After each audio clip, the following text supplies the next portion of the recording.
जय हिंद। नमस्कार दोस्तों, मैं आनंद चौहान एक बार फिर से आप सभी का हार्दिक स्वागत करता हूं आपके अपने YouTube channel teaching with Anand Chauhan में।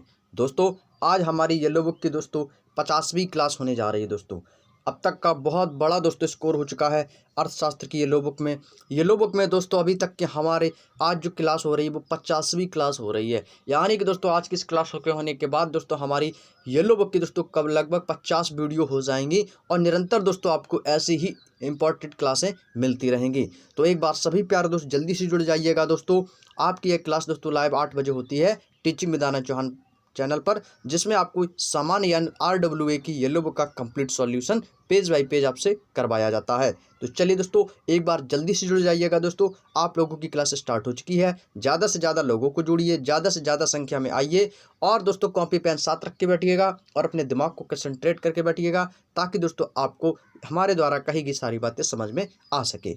चलिए दोस्तों, बात करते हैं अपने टॉपिक पर। वीडियो स्टार्ट करने से पहले मैं बस आपसे इतना ही कहना चाहता हूं, यदि आप लोगों को वीडियो पसंद आए तो प्लीज़ दोस्तों वीडियो को लाइक जरूर करें, और यदि आप चैनल पर पहली बार विजिट किए हों तो चैनल को सब्सक्राइब करके बेल आइकन को ऑन जरूर कर लें, ताकि आने वाली वीडियोज़ का नोटिफिकेशन आपको समय पर मिलता रहे। जैसा कि दोस्तों हमने पिछली क्लासों में पढ़ा था वार्षिक योजनाएँ 1990 से 1992 तक, यहाँ तक की दोस्तों हमने चर्चा कर ली थी और यहीं से दोस्तों आपकी क्लास ऑफ हो गई थी। तो इसी पॉइंट को हम पुनः स्टार्ट कर रहे हैं आपकी आज की इस क्लास में, और इसी के आगे हम दोस्तों निरंतर बढ़ते जाएंगे। जैसा कि दोस्तों हम बात करते हैं वार्षिक योजना की, तो दोस्तों वार्षिक योजना की केंद्र में आ रहे राजनीतिक बदलाव आप देख रहे होंगे कि केंद्रीय गवर्नमेंट में आपके दोस्तों केंद्र सरकार द्वारा काफ़ी बदलाव देखने को मिल रहे हैं प्रेजेंट टाइम में भी।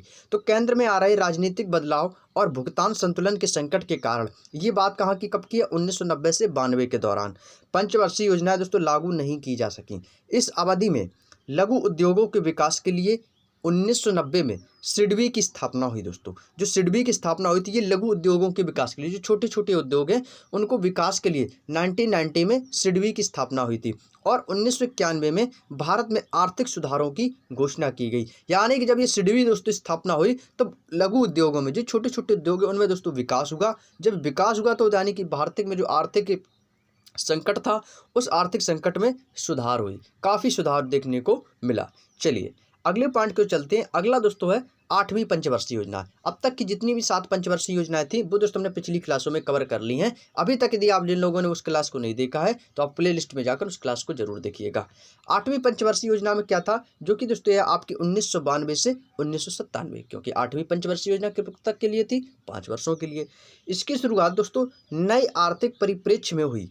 आर्थिक सुधार की प्रक्रिया शुरू हो गई थी और इस योजना का मुख्य उद्देश्य था मानव संसाधन का विकास। यदि हम बात करते हैं कि 8वीं पंचवर्षीय योजना की मुख्य थीम क्या रही है, तो वो था मानव संसाधन का विकास। क्योंकि दोस्तों आर्थिक संकट से हम वैसे भी गुजरे हुए आए थे, और आर्थिक संकट में जब सुधार हुआ तब दोस्तों ये 8वीं पंचवर्षीय योजना आपकी लागू हुई। जब 8वीं पंचवर्षीय योजना जब लागू हुई तो इसका मुख्य उद्देश्य क्या था, तो मुख्य उद्देश्य था मानव संसाधन का विकास करना। क्लियर। चलिए अगला पॉइंट है, भारत में 1 जनवरी 1995 को विश्व व्यापार संगठन यानी कि दोस्तों WTO किसको बोलते हैं, विश्व व्यापार संगठन को, इसका दोस्तों सदस्य बना और 1993 में प्रधानमंत्री रोजगार योजना की शुरुआत हुई। जो प्रधानमंत्री रोजगार योजना की शुरुआत थी वो कब हुई थी, 1993 में। याद रखिएगा, आपसे एग्जामिनर क्वेश्चन पूछ सकता है कि प्रधानमंत्री रोजगार योजना की शुरुआत कब हुई, तो आपका जवाब हो जाएगा 1993 में। कब हुई थी दोस्तों, 1993 में। इस पॉइंट को याद रखिएगा, इंपॉर्टेंट है, चाहो तो आप इसका स्क्रीनशॉट भी ले सकते हो। अगले पॉइंट को चलते हैं। अगला पॉइंट है, इस योजना का प्रारूप दोस्तों 4 सरकारों ने अपने अपने तरीके से किया था। यानी दोस्तों 4 गवर्नमेंट ने, यानी इस योजना को शुरुआत करने के लिए 4 सरकारों ने अपने अपने तरीके अपनाए थे। क्लियर। अगला है दोस्तों 9वीं पंचवर्षीय योजना। 9वीं पंचवर्षीय योजना जो कि आपके 1997 से दोस्तों 2002 तक रही, और इस योजना के समय दोस्तों दक्षिण पूर्वी एशियाई देशों में वित्तीय संकट चल रहा था, जिसका प्रभाव भारतीय अर्थव्यवस्था पर पड़ा। चलिए अगला पॉइंट है यहाँ पे, हालांकि इस समय तक अर्थव्यवस्था 1990 के वित्तीय संकट से बाहर निकल चुकी थी। हालांकि दोस्तों आपके जितने भी दक्षिण पूर्वी एशियाई थे वहाँ पर दोस्तों वित्तीय संकट का प्रभाव पड़ा, लेकिन वित्तीय संकट के जब वहाँ पे प्रभाव पड़ा तो उस पर कुछ प्रभाव दोस्तों भारत पर भी पड़ा था। लेकिन कुछ समय तक अर्थव्यवस्था दोस्तों 1990 तक वित्तीय संकट से यह बाहर निकल चुकी थी। 1990 तक यह दोस्तों संकट से बाहर निकल चुकी थी, और इस योजना का मुख्य उद्देश्य सामाजिक न्याय और समानता के साथ आर्थिक समृद्धि करना था।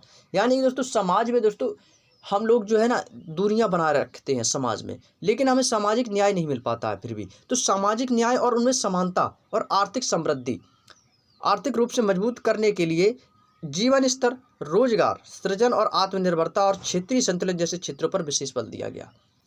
रोजगार, नौकरियां मिलने लगी थी, जीवन स्तर अच्छा हो गया था, ठीक है, आत्मनिर्भर हो गए थे लोग। दूसरों पर पहले निर्भर हुआ करते थे, लेकिन नहीं, आत्मनिर्भरता हुई। क्षेत्रीय संतुलन, क्षेत्र के आसपास का संतुलन भी बना हुआ। यानी कि ऐसे ऐसे कामों पर उन्होंने विशेष बल दिया। अगला है यहाँ से आपका 10वीं पंचवर्षीय योजना। 10वीं पंचवर्षीय योजना आपकी 2002 से 2007 तक रही। 10वीं योजना के अंतर्गत निम्नलिखित महत्वपूर्ण दोस्तों कदम उठाए गए, क्योंकि दोस्तों दिन पर दिन समय बदलता रहता है। आज समय जो है वो कल नहीं होगा, और जो कल है वो परसों नहीं होगा। यानी कि जैसे जैसे समय बढ़ता जाएगा वैसे वैसे आपको बदलाव निरंतर देखने को मिलते हैं। निरंतर आपको बदलाव देखने को मिलते हैं। यदि आप आज से 10 साल पहले का देखें और 10 साल अभी प्रेजेंट टाइम का देखें और 10 साल आने वाले समय का देखें, अभी मैंने आपको पिछली क्लासों में भी एक बार मैंने आपको बताया था, तो आपको काफ़ी परिवर्तन देखने को मिलेगा। आज से 10 साल पहले जो कुछ था, जो अभी है, वो आज से 10 साल पहले नहीं था। जो अभी है और जो हमारे पास अभी नहीं है वो 10 साल बाद आपको देखने को मिलेगा। समझ रहे हो? तो अगला पॉइंट है यहाँ पे, प्रति व्यक्ति आय को 10 वर्ष में दोगुना करना। यह आपकी 10वीं पंचवर्षीय योजना के तहत था। और साक्षरता दर 2007 तक का 75% तक पहुंचाना, और वानिकीकरण को 2007 तक 25% एवं 2012 तक 33% के स्तर पर लाना। यानी कि दोस्तों आपके शिक्षा में भी सुधार हुआ, जिसको 75% तक पहुंचाया गया। साक्षर हुए लोग, पहले अनपढ़ हुआ करते थे। और जो व्यक्ति की आय थी उसको हर 10 वर्ष में दोस्तों दोगुना किया गया। और वानिकरण को 2007 तक 25% एवं 2012 तक 33% के स्तर पर लाया गया। अगला है 11वीं पंचवर्षीय योजना दोस्तों। अगला है 11वीं पंचवर्षीय योजना। यह आपकी 2007 से 2012 तक रही। इस योजना के अंतर्गत औसतन 9% की वार्षिक वृद्धि दर प्राप्त करने का लक्ष्य निर्धारित किया गया, लेकिन अमेरिकी अर्थव्यवस्था में वित्तीय संकट का प्रभाव इन लक्ष्यों पर पड़ा। यानी कि दोस्तों 11वीं पंचवर्षीय योजना जो आपकी 2007 से 2012 तक चली, इसमें दोस्तों योजना के अंतर्गत औसतन लगभग 9% की वार्षिक वृद्धि प्राप्त करने के टारगेट था, लेकिन अमेरिका में अर्थव्यवस्था में वित्तीय संकट पड़ने के कारण दोस्तों अपने यहाँ पर भी, भारत पर भी प्रभाव पड़ा। तो इस पर भी दोस्तों क्या हुआ, ये हम दोस्तों 9% जो भाग था इसको हम दोस्तों लक्ष्य प्राप्त नहीं कर पाए। अगला है 12वीं पंचवर्षीय योजना, जो कि आपका 2012 से 17 तक रहा है। अब भारत की 12वीं पंचवर्षीय योजना को दिसंबर 2012 में राष्ट्रीय विकास परिषद द्वारा स्वीकृति प्रदान की गई। इस योजना का केंद्र बिंदु तीव्र, सपोषणीय और अधिक समावेशी विकास, यानी कि दोस्तों इसकी मुख्य थीम थी तीव्र, तेज और सपोषणीय और अधिक समावेशी विकास। अधिक समावेश करने पर विकास उत्पन्न हो। यह आपकी दोस्तों 12वीं पंचवर्षीय योजना को कब हुआ था? दिसंबर 2012 से 17 तक। अगली है दोस्तों केंद्र सरकार की नवीन योजनाएं। दोस्तों कुछ केंद्र सरकार की नवीन योजनाएं रही हैं जिनकी शुरुआत कब हुई, ये आपको पॉइंट दोस्तों आपके एग्जाम के लिए बहुत ही ज़्यादा इंपॉर्टेंट है, बहुत ही ज़्यादा इंपॉर्टेंट है। यहाँ से आपको एक क्वेश्चन आपके एग्जाम में देखने को मिलने वाला है 100%। क्या आप सभी लोग अपना 2 नंबर पक्का करना नहीं चाहोगे? क्या आप 2 नंबर लेना नहीं चाहोगे? जरूर लेना चाहोगे। यदि 2 नंबर लेना चाहते हो, इस वीडियो को देख के आप 2 नंबर एग्जाम में लाना चाहते हो, 2 नंबर आपका 100% पक्का हो जाए, तो वीडियो को स्किप ना करें, शुरू से लेकर एंड तक जरूर देखिएगा। आप लोगों को लिए दोस्तों बहुत ही ज़्यादा दोस्तों बेनिफिट मिलने वाला है इस वीडियो में। पहली योजना दी गई है दोस्तों नमामि गंगे अभियान, जिसकी शुरुआत आपकी 10 जुलाई 2014 को हुई थी दोस्तों। कब हुई थी? नमामि गंगे अभियान 10 जुलाई 2014। क्या आप लोग याद रख पाएंगे? बिल्कुल। जब 2 नंबर लेना है, अपनी मंजिल को पाना है, गवर्नमेंट जॉब पाना है, तो आप लोग इतनी मेहनत तो कर ही सकते हो। तो नमामि गंगे अभियान की जो शुरुआत हुई थी वो 10 जुलाई 2014 को हुई थी। अगला है दोस्तों मेक इन इंडिया। आपने अभी तक दोस्तों मेड इन चाइना भी देखा होगा, जो काफ़ी जो खिलौने वगैरह बन के आते हैं वो आपके मेड इन चाइना के होते हैं, लेकिन अपने यहाँ काफ़ी समय का दिन पे दिन सुधार हो रहा है। अब हम अपने इंडिया में जो चीज़ें बनाते हैं उसमें क्या आ रहा है? Make in India. तो मेक इन इंडिया की शुरुआत आपकी 25 दिसंबर 2014 को हुई थी। कब हुई थी दोस्तों? मेक इन इंडिया की शुरुआत 25 सितंबर 2014 को। क्लियर? चलिए, राष्ट्रीय गोकुल मिशन, इसकी शुरुआत आपकी 16 दिसंबर 2014 को हुई थी। कब हुई थी दोस्तों? 16 दिसंबर 2014 को राष्ट्रीय गोकुल मिशन की शुरुआत हुई थी। क्लियर? चलिए तो एक बार सभी प्यारे दोस्तों यहाँ तक का स्क्रीनशॉट ले लीजिएगा, ताकि दोस्तों आपको वीडियो के लास्ट में इसका शानदार नोट्स बना सके। अगला है दोस्तों प्रधानमंत्री फसल बीमा योजना। सभी लोग जानते हैं प्रधानमंत्री फसल बीमा योजना की शुरुआत कब हुई थी। इसकी शुरुआत दोस्तों आपकी 11 अक्टूबर 2014 को हुई थी। 11 अक्टूबर 2014 को प्रधानमंत्री फसल बीमा योजना की शुरुआत हुई। अगला दोस्तों प्रधानमंत्री जनधन योजना। प्रधानमंत्री जनधन योजना ये आपकी 24 अगस्त 2014 को इसकी शुरुआत हुई थी। प्रधानमंत्री जनधन योजना की शुरुआत कब हुई थी दोस्तों? 24 अगस्त 2014 को। अगला है बेटी बचाओ बेटी पढ़ाओ योजना। आप लोगों ने सभी जगह देखा होगा बेटी बचाओ बेटी पढ़ाओ, बेटी बचाओ बेटी पढ़ाओ। इसमें एक लड़की होती है, वो पुस्तक हाथ में लिए होती है, उसका लोगो बना होता है बेटी बचाओ बेटी पढ़ाओ में। तो इसकी शुरुआत आपकी 22 जनवरी 2015 को हुई थी। याद रखिएगा, यहाँ से एक क्वेश्चन आपका 100% दोस्तों एग्जाम में बनने वाला है। ये मैं आपको 100% वादे के साथ कहता हूँ। अब ये किस एग्जाम में पूछ दे तो आप लोग बता दूं कि आप लोग तैयार करके जाइएगा। आप किसी भी एग्जाम की तैयारी कर रहे हो, आपको कहीं ना कहीं ये क्वेश्चन जरूर देखने को मिलेगा। अगला है प्रधानमंत्री सुकन्या योजना। इसकी भी शुरुआत आपकी 22 जनवरी 2015 को हुई थी। यानी कि दोस्तों आपकी 22 जनवरी 2015 को बेटी बचाओ बेटी पढ़ाओ और प्रधानमंत्री सुकन्या समृद्धि योजना।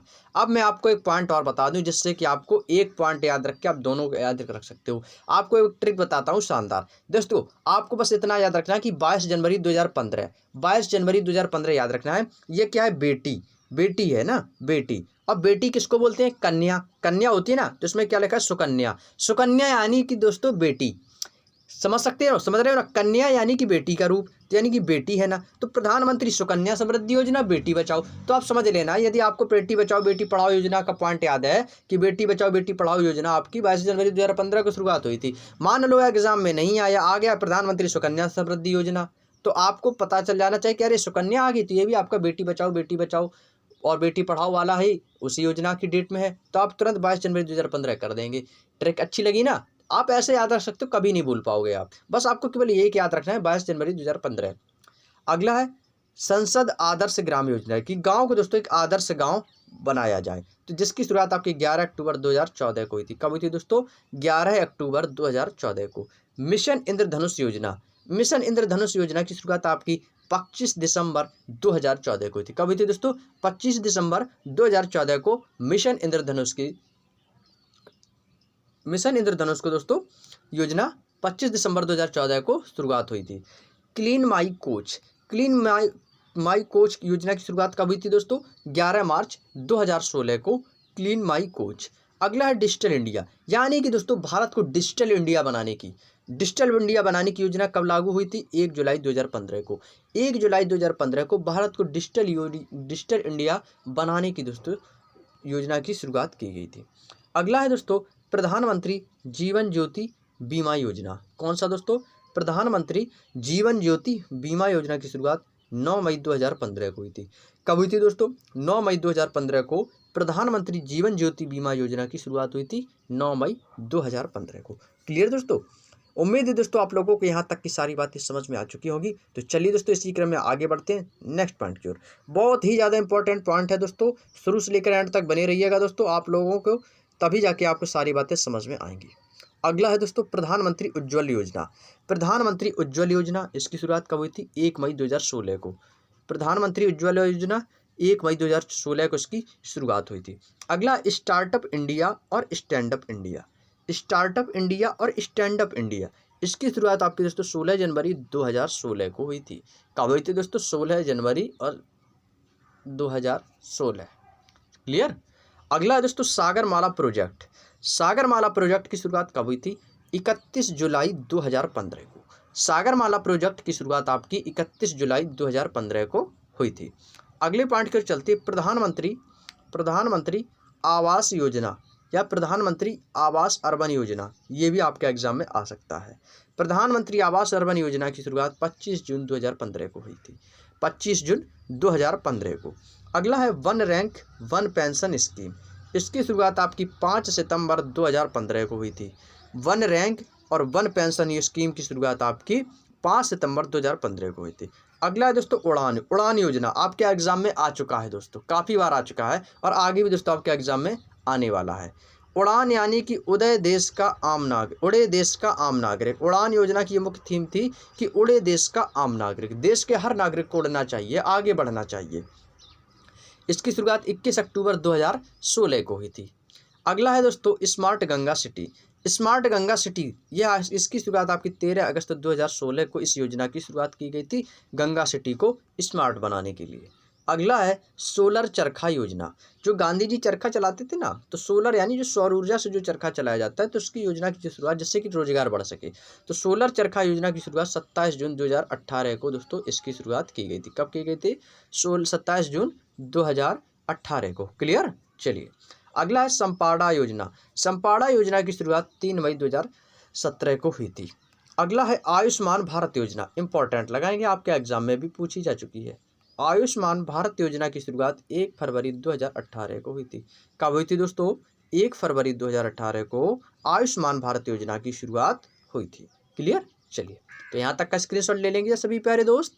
चलिए अगले पॉइंट की ओर चलते हैं दोस्तों। प्रधानमंत्री वय वंदना योजना। प्रधानमंत्री वय वंदना योजना की शुरुआत कब हुई थी? 21 जुलाई 2017 को।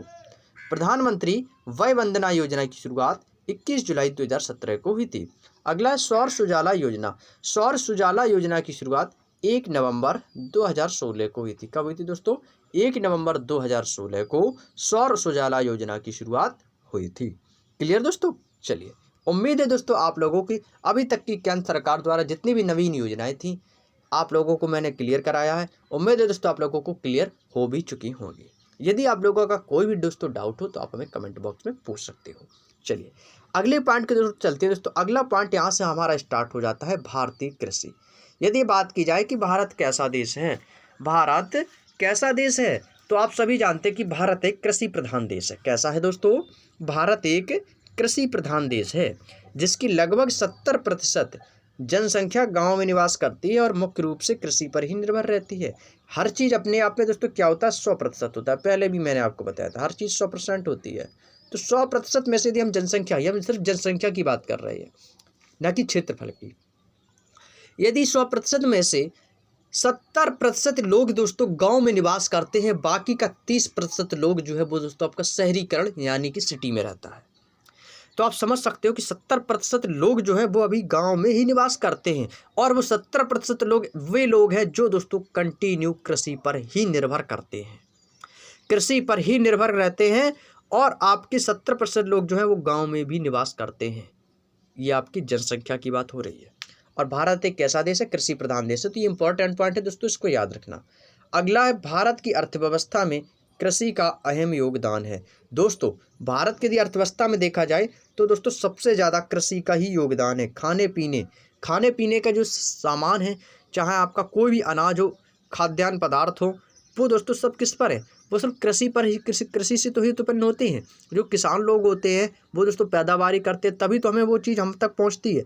यदि अब किसान लोग कृषि पर निर्भर ही नहीं होंगे तो वो चीज़ कहाँ से हमें मिलेगी? खाद्य पदार्थ हमें कहाँ से मिलेंगे? कहीं से नहीं मिलेंगे। यानी कि दोस्तों यदि बात करें खाने पीने की, जितने भी अनाज वाले पदार्थ हैं ये सभी दोस्तों आपके कृषि से ही उत्पन्न होते हैं। इसी कारण दोस्तों भारत एक कृषि प्रधान देश है जहाँ पर लोग 70% लोग ऐसे हैं जो कृषि पर ही निर्भर रहते हैं। और भारत में अर्थव्यवस्था में देखी जाए, आर्थिक स्थिति में, तो दोस्तों कृषि का बहुत बड़ा योगदान है। अगला पॉइंट पर चलते हैं। स्वतंत्रता के बाद भारत में कृषि और भूमि सुधार पर विशेष बल दिया गया। 15 अगस्त 1947 को दोस्तों जब अपना देश आज़ाद हुआ था, तब से लेके अब तक दोस्तों भारत और में कृषि और भूमि सुधार पर काफ़ी बदलाव देखने को मिला है। हरित क्रांति ने भारत की कृषि को अलग अलग मुकाम पर पहुंचाया है। हरित क्रांति दोस्तों जब भारत में योजना आई थी, हरित क्रांति को जो मिस्टर स्वामीनाथन ने दोस्तों हरित क्रांति की शुरुआत की थी, जिन्होंने भारत की कृषि में अलग मुकाम पर पहुंचाया। भारत को कृषि को दोस्तों आगे तक लेकर गए हैं। और क्षेत्रफल के आधार पर यदि हम वर्गीकरण करते हैं तो कुल क्षेत्रफल का 51%, कितना दोस्तों? कुल क्षेत्रफल का 51% कृषि के लिए उपयोग किया जाता है। यदि हम दोस्तों क्षेत्रफल में बात करें, हर चीज़ 100% है, 51% लोग ऐसे हैं, 51% क्षेत्रफल ऐसा है जो कि दोस्तों कृषि के कामों के लिए उपयोग किया जाता है। और कुल भूमि का 46.6% शुद्ध बुवाई क्षेत्र में आता है, जो कि शुद्ध बुवाई क्षेत्र है जहाँ पे फसलें अच्छी उत्पन्न होती हैं। अगला वनाच्छादित भूमि का कुल भाग 23.8% है, जहाँ पर दोस्तों वन जहाँ पर वनों की खेती होती है, वनाच्छादित भूमि है, उनके दोस्तों कुल भाग का 23.8% भाग है। और बंजर भूमि की यदि हम बात करें, जो बंजर पड़ी हुई है, जहाँ पे फसलें अच्छी नहीं होती हैं, तो बंजर भूमि जो पड़ी हुई हैं उनके कुल भाग का दोस्तों 5% है। बंजर भूमियों को कुल भाग कितना है? 5% भाग जो है वो बंजर भूमि है। और परती भूमि का कुल भाग यदि बात करें तो 7.5%, 7.5% ऐसे हैं जो परती भूमि के कुल भाग हैं। और 4% भाग पर बाग और चारागाह, जहाँ पर दोस्तों मवेशी लोग होते हैं जो मैदानों पर जानवरों को ले जाके चारा खिलाते हैं, चरवा, जिन्हें हम चरगाह बोलते हैं, तो चारागाह जो हैं वो आपके 4% भाग पर बाग व चारागाह हैं। चलिए अगले पॉइंट की ओर चलते हैं दोस्तों। भारतीय अर्थव्यवस्था में कृषि के क्या क्या महत्व रहे हैं, क्या क्या योगदान दिया है। दोस्तों भारतीय अर्थव्यवस्था में कृषि का महत्व, कृषि का भारत के सकल घरेलू उत्पाद में सबसे बड़ा योगदान है, जिसकी संपूर्ण जनसंख्या के 65 से 70% भाग पर आजीविका प्रदान होती है। यानी कि दोस्तों जीवन प्रदान होता है, आजीविका होती है, हम अपना जीवन यापन करते हैं।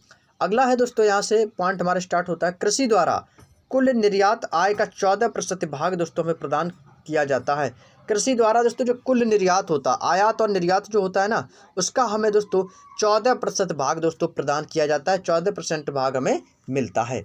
क्लियर दोस्तों। चलिए यहाँ से अपने नेक्स्ट पॉइंट की ओर चलते हैं दोस्तों। अगला है देश के कुल निर्यात का 38%। यदि हम देश के कुल निर्यात की यदि हम बात करते हैं तो देश के कुल निर्यात का 38% भाग कृषि एवं उससे संबंधित है। कृषि से संबंधित है कितना? 38% भाग। अगला है प्रमुख फसलें। प्रमुख फसलें कौन कौन सी हैं और वो किस समय बोई जाती हैं, ये तो आप लोगों को, काफ़ी लोगों को पता भी होंगी। दोस्तों प्रमुख फसलों की यदि हम बात करें, खरीफ की फसलें, तो खरीफ की जो फसलें होती हैं, जैसे कि आपका धान हुआ, धान जो है आपकी खरीफ की फसल है, ये दोस्तों जुलाई में बोई जाती हैं। जुलाई के समय इनकी बुवाई होती है और अक्टूबर में काटी जाती है। यदि हम धान की बात करें तो धान है, चावल जो है आपकी, ये खरीफ की फसलें हैं जो आपके आप जुलाई में बोते हैं और इन्हें अक्टूबर में काटी जाती हैं। रबी की फसलें जैसे आपके गेहूँ हुआ, तो ये दोस्तों अक्टूबर में बोई जाती हैं और अप्रैल में काटी जाती हैं। कि जैसे कि दोस्तों आपका भी क्या चल रहा है, मार्च का दोस्तों लास्ट सीजन चल रहा है, मार्च के दोस्तों लास्ट टाइम चल रहा है, और अप्रैल से दोस्तों क्या हो जाएगा, अभी जो है गेहूं पकने लगे हैं, तो गेहूं का दोस्तों क्या आ रहा है, गेहूं के कटने का टाइम आ रहा है। अप्रैल से दोस्तों काफ़ी लोगों के तो दोस्तों कटने भी लगे हैं अभी प्रेजेंट टाइम में। हालांकि दोस्तों अभी हमारे तो नहीं कटे हुए हैं, हम हालांकि अप्रैल से हमारे भी कटने स्टार्ट हो जाएंगे। तो दोस्तों रबी की जो फसलें हैं गेहूँ वगैरह, तो इनकी दोस्तों अक्टूबर में बुवाई होती है और अप्रैल में दोस्तों ये फसलें काट ली जाती हैं। क्लियर। चलिए अगली है दोस्तों जायद की फसलें। जो जायद की फसलें होती है दोस्तों, ये आपके कुछ स्थानों पर मार्च से जून के बीच जायद की फसलें की खेती होती है। कुछ लोग मार्च से जून के बीच भी जायद की फसलें दोस्तों उत्पन्न करते हैं। अगला है हरित क्रांति। हरित क्रांति लाने का श्रेय दोस्तों मैक्सिको के कृषि वैज्ञानिक डॉक्टर नॉर्मन बोरलॉग को है, जिन्हें हरित क्रांति का पिता कहा जाता है, और हरित क्रांति का नामकरण विलियम गॉड द्वारा किया गया था। यदि हम बात करें हरित क्रांति का पिता, तो हरित क्रांति के पिता कौन है? Doctor Norman Borlaug. और डॉक्टर नॉर्मन बोरलॉग के नाम से दोस्तों बोरलॉग पुरस्कार से सम्मानित किया गया था इन्हें। और डॉक्टर हरित क्रांति लाने का श्रेय जो है ये मैक्सिको के थे, जो कि एक कृषि वैज्ञानिक के नाम से जाना जाता है, और इन्हें हरित क्रांति का पिता भी कहा जाता है। और हरित क्रांति का जो नामकरण किया था वो किया था विलियम गॉड ने। किसने किया था दोस्तों? विलियम गॉड ने हरित क्रांति का नामकरण किया था। अगला है भारत में हरित क्रांति को लाने का श्रेय दोस्तों डॉक्टर स्वामीनाथन को है। लेकिन दोस्तों यदि हम भारत की बात करें, हरित क्रांति तो लाए थे डॉक्टर नॉर्मन बोरलॉग, लेकिन भारत में कौन लाया था? यही दोस्तों मैंने अभी आपको बताया था, doctor M S. Swaminathan. M S. Swaminathan, आपको बताया था कि स्वामीनाथन तो जिन्होंने दोस्तों भारत में हरित क्रांति का जनक कहा जाता है। भारत में हरित किसमें कहा जाता है? भारत की बात हो रही है यहाँ पे। भारत में हरित क्रांति के जनक एम.एस. स्वामीनाथन को कहा जाता है। इन्हें नहीं दोस्तों हरित क्रांति को लाने का श्रेय भारत में किया था। इन्हें भारतीय हरित क्रांति का जन्मदाता भी कहा जाता है। किसको? एम.एस. स्वामीनाथन को। Doctor M S. स्वामीनाथन को भारतीय हरित क्रांति का जन्मदाता भी कहा जाता है। अगला है कि भारत में हरित क्रांति कब से प्रारंभ हुई थी? दोस्तों भारत में जो प्रथम हरित क्रांति हुई थी वो आपकी 1966 से 67 ईस्वी से प्रारंभ हुई, और दूसरी हरित क्रांति 1983 से 84 से प्रारंभ मानी जाती है। दोस्तों प्रथम हरित क्रांति थी जो 1966 से 67, और द्वितीय हरित क्रांति आपकी 1983 से 84 को प्रारंभ हुई थी। अगला है प्रथम हरित क्रांति का क्षेत्र। प्रथम हरित क्रांति के जब जो आई थी उसमें कौन कौन से क्षेत्र आपके सम्मिलित थे? जैसे कि आपका पंजाब हुआ, हरियाणा, पश्चिमी उत्तर प्रदेश। जबकि द्वितीय हरित क्रांति का क्षेत्र पश्चिम बंगाल, बिहार, उड़ीसा, मध्य प्रदेश और पूर्वी उत्तर प्रदेश थे। ये जितने भी दोस्तों आपके राज्य हैं, ये सभी आपके प्रथम हरित क्रांति के क्षेत्र में लगते थे। और हरित क्रांति का सर्वाधिक प्रभाव दोस्तों गेहूं और चावल के उत्पादन पर पड़ा था। हरित क्रांति का जो सर्वाधिक प्रभाव था वो आपके गेहूं की फसल और चावल की फसलों के उत्पादन पर पड़ता था। अगले पॉइंट को चलते हैं। अगला, हरित क्रांति को नई कृषि युक्ति विभाग कहा जाता है। दोस्तों आपके एग्जाम का ही आया हुआ क्वेश्चन है। एग्जामिनर क्वेश्चन पूछता है कि नई कृषि युक्ति किसे कहा जाता है, नई कृषि युक्ति किसे कहा जाता है, तो आपका आंसर होता है हरित क्रांति को। हरित क्रांति को दोस्तों नई कृषि युक्ति भी कहा जाता है। अगला दोस्तों, द्वितीय हरित क्रांति का मुख्य उद्देश्य 2015 तक कृषि उत्पादों को दोगुना करना था। दोस्तों जो द्वितीय हरित क्रांति का मुख्य टारगेट था वो 2015 तक कृषि उत्पादों को, कृषि के जो भी उत्पादन हो उसको दोगुना करना था। अगला है दोस्तों ऑपरेशन फ्लड। आप सभी जानते हो ऑपरेशन फ्लड दोस्तों आपके एग्जाम का बहुत ही ज़्यादा इंपॉर्टेंट क्वेश्चन, आपके एग्जाम में यहाँ से भी एक क्वेश्चन बनता है। ऑपरेशन फ्लड दोस्तों डॉक्टर वर्गीस कुरियन ने इसके प्रमुख सूत्रधार हैं, जिन्होंने विश्व के सबसे बड़े समन्वित डेयरी विकास का कार्यक्रम किया। और ऑपरेशन फ्लड ये आपका दोस्तों दुग्ध उत्पादन से संबंधित है। किससे है? ऑपरेशन फ्लड का संबंध किससे है? दुग्ध उत्पादन से। सेम ही पूछा जाता है और इसे श्वेत क्रांति भी कहते हैं, क्योंकि दोस्तों ऑपरेशन फ्लड जो है दोस्तों ये आपका राष्ट्रीय डेयरी विकास बोर्ड के द्वारा 1970 में दोस्तों इसको स्थापना की गई थी। क्योंकि दूध कैसा होता है? सफ़ेद होता है, श्वेत होता है, तो उसको दोस्तों श्वेत क्रांति की गति भी प्रदान करने के लिए 1970 में से राष्ट्रीय डेयरी विकास बोर्ड ने ऑपरेशन फ्लड या श्वेत क्रांति नाम दिया। क्लियर? चलिए अगला है, आरंभ में ऑपरेशन फ्लड दोस्तों 10 राज्यों में शुरू हुआ था। कितने राज्यों में? जब ये शुरुआत में ऑपरेशन फ्लड आया था तब तक दोस्तों 10 राज्यों में इसकी शुरुआत हुई थी। और अभी तक ऑपरेशन फ्लड के दोस्तों तीन चरण दोस्तों इसके पूरे हो चुके हैं, जिसमें national dairy research institute Karnal कहाँ पड़ता है आपका? हरियाणा में 1955 में स्थापित किया गया था। नेशनल डेयरी रिसर्च इंस्टीट्यूट आपका करनाल के हरियाणा में 1955 में स्थापित किया गया था। क्लियर दोस्तों? उम्मीद है दोस्तों आप लोगों को यहाँ तक की सारी बातें समझ में आ चुकी होंगी। तो यदि बातें समझ में आ रही हो तो दोस्तों वीडियो को लाइक करना ना भूलें। तो चलिए दोस्तों अगले पॉइंट की ओर चलते हैं, फर्टिगेशन के बारे में बात करते हैं कि फर्टिगेशन क्या होता है। दोस्तों यह एक ऐसी पद्धति है जिसमें पोषक तत्व सिंचाई के माध्यम से फसलों को प्राप्त होते हैं। दोस्तों ये फर्टिगेशन एक ऐसी पद्धति है जिसमें दोस्तों पोषक तत्व होते हैं, वो सिंचाई के माध्यम से फसलों को प्राप्त होते हैं, सिंचाई करते हैं तो दोस्तों फसलों तक पहुंचते हैं, जिससे दोस्तों फसल जो है अच्छी उत्पन्न होती है। अगले पॉइंट की ओर चलते हैं, न्यूनतम समर्थन मूल्य। न्यूनतम समर्थन मूल्य क्या होता है? दोस्तों यह वह न्यूनतम मूल्य है जिस पर सरकार किसान से फसलों को खरीदती है, चाहे बाजार में फसल का कोई भी मूल्य हो। दोस्तों हम क्या करते हैं, जो फसल उत्पादन करते हैं उसको दोस्तों बाजार में जाके, मंडी में जाकर उनको बेचते हैं, और कुछ लोग तो खरीदते भी हैं। तो सरकार दोस्तों क्या करती है, उन किसानों की फसलों को खरीदती है, चाहे वो आपके बाजार में फसल का कोई भी मूल्य हो, लेकिन सरकार का एक उचित रेट होता है, उचित मूल्य पर आपका खरीद होता है। यह 1966 से 67 में दोस्तों पहली बार गेहूं के लिए यह लागू हुआ था। और कृषि लागत एवं मूल्य आयोग वर्ष में 2 बार खरीफ की फसल और रबी की फसल पर न्यूनतम समर्थन मूल्य लागू करती है। कहते हैं ना कि गेहूं का इतना रेट चल रहा है और धान का इतना रेट चल रहा है मंडी में, ये सभी आपके सरकारी रेट होते हैं सरकारी खरीद पे। जब बोलते हैं कि भैया सरकारी खरीद पर, तो वही गेहूं चल रहा है 2600 3800, कहते हैं ना कि सरकारी खरीद पर, तो वो क्या है, वो आपका जो गेहूं है वो आपकी सरकारी खरीद यानी सरकार खरीदती है। दोस्तों अगला पॉइंट है कि सरकार 24 मुख्य फसलों के लिए न्यूनतम समर्थन मूल्य की घोषणा करती है। ऐसी आपकी कुल 24 फसलें ऐसी हैं जिसको दोस्तों सरकारी फसलों पर खरीदारी होती है। अगला है दोस्तों कृषि लागत एवं मूल्य आयोग। कृषि लागत एवं मूल्य आयोग दोस्तों आपका 1965 में भारत सरकार ने कृषि आयोग की स्थापना की थी। और यह आयोग विभिन्न कृषि उत्पादों के लिए उनकी बुआई के समय न्यूनतम समर्थन कीमत, वसूली कीमत और जारी कीमतों की घोषणा करती थी। यानी कि दोस्तों कृषि जब उत्पादन के लिए उनकी जब बुआई का जो समय था उस टाइम दोस्तों कम से कम समर्थन कीमत और वसूल करने की कीमत जारी करती थी। क्लियर? अगला है किसान क्रेडिट योजना, जिसको बोलते हैं केसीसी, किसान क्रेडिट योजना या कॉरपोरेशन, किसान क्रेडिट कॉरपोरेशन, यानी कि दोस्तों किसान क्रेडिट कार्ड। किसान क्रेडिट कार्ड की योजना की शुरुआत 1998 में हुई थी। इंपॉर्टेंट है, याद रख लीजिएगा, आपके एग्जाम में दोस्तों क्वेश्चन बन सकता है। किसान क्रेडिट योजना, इसकी शुरुआत कब हुई थी? 1998 में। इसकी दोस्तों मुख्य उद्देश्य रहा था कि किसानों को संगठित बैंकिंग प्रणाली से लचीले व कम खर्चीले तरीके से पर्याप्त और समयानुसार ऋण उपलब्ध कराना। जो नहीं कहते किसान क्रेडिट कार्ड से मैंने इतने रुपए निकाले हैं, ठीक है, अपने कामों में लगाया है किसान क्रेडिट योजना से। अगला है किसान कॉल सेंटर केसीसी। नोट करके दिया गया है किसान कॉल सेंटर की स्थापना 21 जनवरी 2004 को की गई थी। 21 जनवरी 2004 को केसीसी किसान कॉल सेंटर की योजना की शुरुआत की गई थी। अगला है कृषि विपणन, जिसको बोलते हैं ट्राइफेड। इसमें से काफ़ी आपके जो कृषि विपणन में जो भी आपके आते हैं, ट्राइफेड हुआ, नेफेड हुआ, सहकारी बैंक हुआ, इनके बारे में दोस्तों यहाँ पर चर्चा करते हैं। चलिए दोस्तों बात करते हैं दोस्तों ट्राइफेड की। भारत सरकार ने दोस्तों 1987 में भारतीय जनजातीय सहकारी विपणन विकास संघ ट्राइफेड की स्थापना की थी।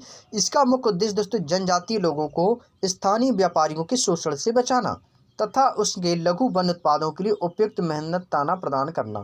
यानी कि दोस्तों जो आपका जो ट्राइफेड था, ये आपकी भारतीय जनजातीय सहकारी विपणनों के विकास करने पर इसकी मुख्य स्थापना हुई थी। और इनको ने दोस्तों मुख्य उद्देश्य था वो जनजातीय लोगों को, जो स्थानीय व्यापारी थे, उनके शोषण से बचाना। वो उनका शोषण करते थे, लेकिन उनके लघु वन उत्पादों के लिए उपयुक्त मेहनताना प्रदान करना, वो अपनी अपनी स्वयं मेहनत कर सकें और अपना उत्पादन स्वीकार कर सकें। अगला है नेफेड। नेफेड जो था दोस्तों, वो राष्ट्रीय कृषि सहकारी विपणन संघ नेफेड की स्थापना 2 अक्टूबर 1958 को इसकी स्थापना हुई थी। अब बात करते हैं सहकारी बैंक की। तो एक आपने बैंक सुना होगा सहकारी बैंक, जिसमें दोस्तों कृषि और ग्रामीण विकास बैंकों के लिए इसमें खाता खुलवाया जाता था। तो सहकारी बैंक की स्थापना आपकी 12 जुलाई 1982 को शिवरमन सिंह समिति की अनुशंसा पर की गई थी और यह कृषि एवं ग्रामीण विकास हेतु ऋण उपलब्ध कराने वाली शीर्षस्थ संस्था है। जो सहकारी बैंक है, ये आपकी दोस्तों राष्ट्रीय कृषि वाले और ग्रामीण विकासों के लिए बैंक थी ये दोस्तों। इनमें ग्रामीण विकासों का खाता खुलवाया जाता था। अगला है दोस्तों क्षेत्रीय ग्रामीण विकास बैंक। इसकी स्थापना 1975 में एम नरसिम्हन समिति की सिफारिश पर की गई थी दोस्तों। किसकी समिति पर? एम नरसिम्हन समिति पर। समिति भी याद रखना दोस्तों, क्वेश्चन पूछा जाता है कि क्षेत्रीय ग्रामीण विकास बैंक की स्थापना किस समिति पर हुई थी या किस समिति की सिफारिश पर हुई थी? तो एम नरसिम्हन समिति पर। अगला राष्ट्रीय कृषक आयोग। राष्ट्रीय कृषक आयोग, इसकी आयोग का गठन 2004 में डॉक्टर एम एस स्वामीनाथन, फिर से यहाँ पर दोस्तों एम एस स्वामीनाथन का जिक्र हुआ है, इनकी अध्यक्षता में किया गया था। याद रखिएगा, इंपॉर्टेंट पॉइंट बन गया है आपके एग्जाम के लिए। एग्जाम में दोस्तों आपको हो सकता है एग्जाम में क्वेश्चन पूछते कि राष्ट्रीय कृषक आयोग का गठन कब हुआ था या किसने किया था। तो याद रखिएगा 2004 में एम एस स्वामीनाथन ने किया था और उन्हीं की अध्यक्षता में राष्ट्रीय कृषक आयोग का गठन हुआ। इनके प्रमुख कार्य कौन कौन से थे? तो दोस्तों कृषि क्षेत्र के विकास और कृषि क्षेत्र की समस्याओं आदि के उपायों का पता लगाना कि कृषि क्षेत्र में विकास हो रहा है या नहीं हो रहा है, कृषि क्षेत्र में क्या क्या समस्या आ रही हैं और उनके उपायों का पता लगाना। क्लियर? चलिए, कोई भी डाउट हो तो आप दोस्तों पूछ लिया करो बेझिझक। अगले पॉइंट को चलते हैं दोस्तों। अगला पॉइंट यहाँ से हमारा स्टार्ट होता है, कृषि क्षेत्र में हुई विभिन्न क्रांतियाँ। किस क्रांति में कौन कौन सी, किस किस क्षेत्र में कौन कौन सी क्रांतियाँ हुई? हरित क्रांति का संबंध किससे था दोस्तों? आपका खाद्यान्न उत्पादन से। हरित क्रांति का संबंध किससे था? खाद्यान्न उत्पादन से। याद रखिएगा, यहाँ से इंपॉर्टेंट पॉइंट है आपके एग्जाम के लिए। पॉइंट अगर मिस कर दिया तो आप एग्जाम में दोस्तों बहुत पछताओगे, मैं सच बता रहा हूँ। यदि आपने पॉइंट मिस कर दिया इस क्लास को, जिसने भी नहीं देखा, मैं ये नहीं कह रहा हूँ ना ही आपसे मैं कोई ज़बरदस्ती कर रहा हूँ कि आप क्लास को देखो, यदि नहीं देखा तो आप अपने आप के साथ धोखा कर रहे हो। ये बहुत ज़्यादा इंपॉर्टेंट टॉपिक है दोस्तों, जो मैं आप लोगों के लिए डेली आपके लिए लाता हूँ, डेली आप लोगों के लिए लाने की कोशिश करता हूँ, ताकि दोस्तों आप आने वाली प्रतियोगी परीक्षाओं में एक अच्छा स्कोर खड़ा कर सकें। तो आप लोग पॉइंट को बिल्कुल भी मिस ना करें, स्किप ना करें। यदि आपके पास समय नहीं है वीडियो देखने के लिए तो आप बाद में भी दोस्तों वीडियो को देख सकते हो। सभी वीडियोज़ आपको प्लेलिस्ट में मिलेंगी और कंटिन्यू दोस्तों आपको ऐसे ही वीडियो मिलती भी रहेंगी। अगला श्वेत क्रांति, दुग्ध उत्पादन। जितनी भी आपकी श्वेत क्रांति है वो आपकी किससे हैं? दुग्ध उत्पादन से। पीली क्रांति का संबंध किससे है? तिलहन उत्पादन से। नीली क्रांति, जिसको मत्स्य उत्पादन या मछली उत्पादन भी बोलते हैं, तो नीली क्रांति का संबंध मछली उत्पादन से है। लाल क्रांति मांस एवं टमाटर उत्पादन से है। लाल कैसा? मांस भी लाल होता है, टमाटर भी उसका लाल होता है ना। सुनहरी क्रांति, सुनहरी क्रांति के दोस्तों फलों के उत्पादन से इसका संबंध है। गुलाबी क्रांति आपकी झींगा मछली के उत्पादन से है। एक झींगा मछली होती है झींगा प्रजाति की, उस मछली से संबंधित है। भूरी क्रांति आपकी उर्वरक उत्पादन पर है। और आपकी ब्राउन क्रांति जो कि आपके गैर परंपरागत ऊर्जा विकास एवं अंडा एवं मुर्गी पालन के लिए ब्राउन क्रांति जो है आपकी गैर परंपरागत ऊर्जा विकास और अंडा एवं मुर्गी पालन पर निर्भर करती है। खाद्यान्न श्रृंखला एक क्रांति थी जिसकी खाद्यान्न यानी खाने वाले पदार्थ और सब्जी एवं फल पर आत्मनिर्भर है। और ब्लैक क्रांति किससे संबंधित थी? खनिज तेल में आत्मनिर्भरता, जो खाने वाले जो खनिज तेल पदार्थ हैं उन पर आत्मनिर्भरता, ये आपकी ब्लैक क्रांति की इसमें संबंध रहा है। क्लियर दोस्तों? तो ये जितनी भी दोस्तों आपकी क्रांतियाँ हैं, पीली क्रांति, लाल क्रांति, नीली क्रांति, हरित क्रांति, श्वेत क्रांति, ये सभी आपके जिस जिस क्षेत्रों से संबंधित हैं ये आपको याद रखने होंगे।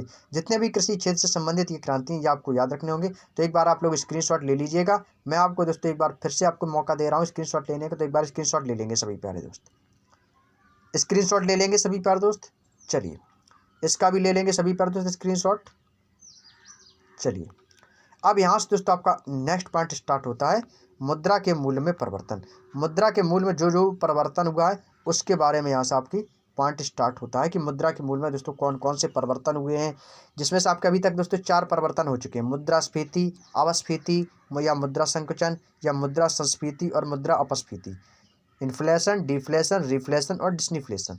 तो ये जो मुद्रा के मूल्य के जो भी आपके परिवर्तन हुए हैं इनकी जो चर्चा होगी वो हम आप लोगों से करेंगे कल की क्लास में। कल की क्लास में दोस्तों आपके मुद्रा के मूल्य में जो भी अभी तक परिवर्तन हो चुके हैं, कितने प्रकार के हुए हैं, ये सारी चर्चा दोस्तों हम आप लोगों से करेंगे नेक्स्ट क्लास में। तो आज की जो क्लास है हम यहीं तक रखेंगे और आप लोगों को ये क्लास कैसी लगी तो कमेंट बॉक्स में ज़रूर बताइएगा। और यदि वीडियो पसंद आया हो तो प्लीज़ दोस्तों वीडियो को ज़रूर लाइक कीजिएगा, अपने दोस्तों में शेयर कीजिएगा। यदि आप दोस्तों लगता हो कि भाई आपके लिए दोस्तों मेहनत कर रहा है, तो जिन लोगों ने अभी तक दोस्तों चैनल को सब्सक्राइब नहीं कर रखा है तो वो चैनल को सब्सक्राइब भी कर लें और बेल आइकन को प्रेस कर लें, जिससे दोस्तों जब भी कोई नोटिफिकेशन आए तो वो आपको समय पर मिलता रहे। और दोस्तों आपको बता दें कि आज आप लोगों की केवल एक ही क्लास हो पाई येलो बुक की, और काफ़ी लोगों की कमेंट आ रहे हैं कि सर हमारा MTS का एग्ज़ाम है तो आप जो है कि ये बुक हमें जल्दी से जल्द कंप्लीट करवा दो। दोस्तों मैं आप लोगों से सच बताऊं कि दोस्तों मैं आप लोगों के लिए बहुत ही ज़्यादा मेहनत कर रहा हूं, और मैं आपको बता दूं कि दोस्तों मुझे टाइम नहीं मिल पाता वीडियो बनाने के लिए। आप लोगों को शायद पता नहीं होगा कि दोस्तों मैं जॉब के साथ साथ आप लोगों के लिए दोस्तों कंटिन्यू वीडियो भी लाता हूं, और आप लोगों को बता दूं कि मेरा ऐसा टाइम है कि मैं सच बताऊं तो बिल्कुल भी टाइम नहीं मिल पाता दोस्तों वीडियो बनाने के लिए, लेकिन फिर भी मैं समय निकाल कर आप लोगों के लिए इतनी मेहनत करता हूँ। फिर भी आप लोगों के लिए 30 मिनट, 35 से 40 मिनट, 1 घंटे तक का वीडियो आप लोगों के लिए लाता हूँ। कभी कभी तो दोस्तों आप लोगों को दोनों क्लासें मिल जाती हैं, स्टैटिक GK की भी, येलो बुक की। तो दोस्तों आप लोगों के काफ़ी कमेंट आए, काफ़ी लोगों के कमेंट आए कि सर बुक कंप्लीट करा दीजिए, स्टैटिक GK की डेली क्लास लाइए।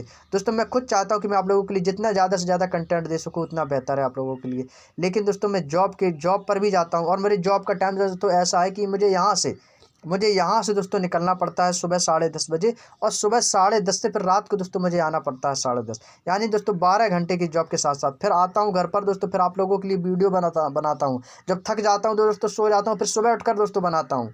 तो आप समझ सकते हो कि कितना स्ट्रगल करना पड़ता है, और दोस्तों पढ़ना भी पड़ता है, पढ़ाई के साथ साथ पढ़ना भी ज़रूरी है, और दोस्तों जॉब भी ज़रूरी है। तो दोस्तों मैं सारा काम दोस्तों मैं ही अकेले कर रहा हूँ दोस्तों, समझ रहे हो। तो फिर भी दोस्तों आप लोगों के लिए मैं इतनी मेहनत कर रहा हूँ, तो इस कारण जो है दोस्तों मैं आप लोगों को डेली क्लास नहीं ला पाता हूँ। तो दोस्तों थोड़ा आप मैनेज किया करें। कभी कभी तो मैं आप लोगों के लिए दोनों ही क्लासें लाता हूँ, जैसे कि आपकी कल संडे पड़ गया था तो इस वजह से जो मैंने आपको दोनों क्लासें आपको प्रोवाइड कराई, स्टैटिक GK की भी और आपका येलो बुक की भी। तो आज जो है दोस्तों आप लोगों की जो है एक ही क्लास हो पाई, तो उसके लिए मुझे दोस्तों खेद है। तो हो सकता है दोस्तों आपको कल की क्लास में आपको दोनों क्लासें देखने को मिली कल के दिन आपको। तो मैं आप कोशिश पूरी करूंगा कि आपको स्टैटिक GK और येलो बुक की डेली निरंतर क्लासें मिलती रहे। और जो लोग कह रहे हैं कि सर हमारा MTS का एग्ज़ाम है तो जल्द से जल्द किताब ख़त्म करवा दें, तो मैं कोशिश अपनी तरफ से दोस्तों पूरी करूंगा कि आपकी दोस्तों जो किताब है ये येलो बुक की दोस्तों जल्दी कंप्लीट हो जाए, क्योंकि अर्थव्यवस्था के बाद दोस्तों आपका मिसलेनियस यानी कि विविध स्टार्ट हो जाएगा, और विविध के बाद दोस्तों आपके गेम्स चैप्टर स्टार्ट हो जाएगा। गेम्स काफ़ी खेल जो आपका चैप्टर है वो काफ़ी छोटा चैप्टर है, वो जल्दी समाप्त हो जाएगा। और उसके बाद दोस्तों आपका साइंस बचा है, साइंस का पोर्शन, और साइंस भी आप लोगों की दोस्तों ख़त्म करवा दूंगा। तो हो सकता है दोस्तों आपका थोड़ा लेट हो जाए, लेकिन मैं आप लोगों को पूरी कोशिश करूंगा कि आपके एग्जाम तक ये दोस्तों कोर्स जल्दी से जल्दी कंप्लीट हो जाए। तो चलिए दोस्तों, और मुझसे जो भी छोटी मोटी गलतियां हो गई तो दोस्तों उसके लिए क्षमा करें। और आपको बता दें आप लोगों को क्लास कैसी लगी तो कमेंट बॉक्स में ज़रूर बताएं। तो चलिए दोस्तों, हम आप लोगों से मिलेंगे नेक्स्ट वीडियो में। क्लास जब भी स्टार्ट होगी तो यहीं से स्टार्ट करेंगे, पेज बाय पेज कंप्लीट करते जाएंगे, और निरंतर दोस्तों हम आगे बढ़ते रहेंगे।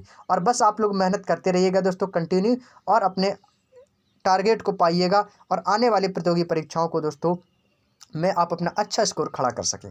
चलिए दोस्तों, मिलते हैं नेक्स्ट वीडियो में। तब तक के लिए आप सभी प्यारे दोस्तों का सहृदय धन्यवाद। जय हिंद, जय भारत, वंदे मातरम, शुभ रात्रि।